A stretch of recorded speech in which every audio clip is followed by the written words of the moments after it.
2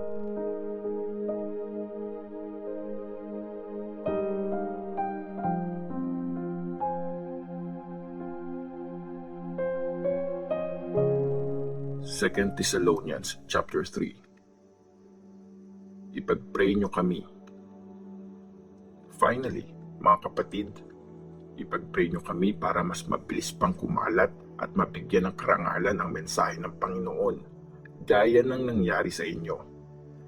Ipag-pray nyo din na iligtas kami ng Diyos sa mga malulupit at masasamang tao, kasi hindi naman lahat naniniwala sa magandang balita.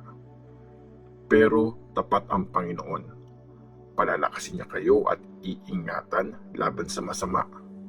Dahil sa Panginoon, confident kami tungkol sa inyo.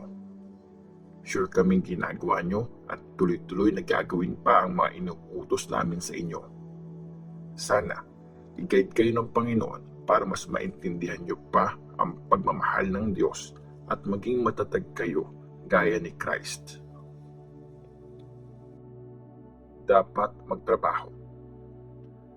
Mga kapatid, inuutusan namin kayo sa authority ng Panginoon nating si Jesus Christ. Layuan nyo ang mga kapatid na tamad at hindi sumusunod sa mga teachings na tinuro namin sa kanila. Alam nyo naman na dapat nyong gayahin kung anong ginawa namin. Hindi kami tamad nung nandyan kami. Kung tumanggap man kami ng support, bayad yun sa trabaho namin. Nagpakahirap kami araw at gabi para hindi kami maging pabigat sa kahit sino sa inyo. Actually, karapatan namin mag-demand ng support. Pero gusto kasi namin mag-set ng example para gayahin nyo. Nung nandyan kami, inutos namin to. Ang ayaw magtrabaho, huwag kumain. Nababalitaan namin na may mga tao dyan sa inyo na tamad at walang ibang ginawa kundi pakialaman ang buhay ng iba. Inuutusan at winawarningan namin ang mga taong yan sa authority ng Panginoong si Jesus Christ. Magtrabaho sila ng maayos para suportahan ang sarili nila. Mga kapatid, huwag kayo magsawang gumawa ng mabuti kung may ayaw sumunod sa mga utos namin sa sulat na to.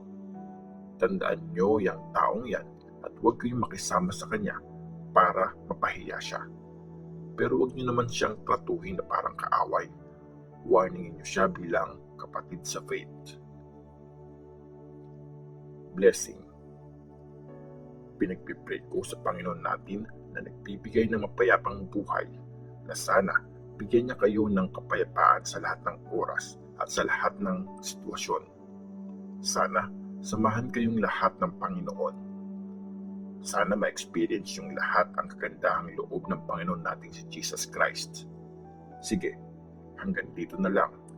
Ako mismo ang sumulat nito at ito ang pirma ko. Paul.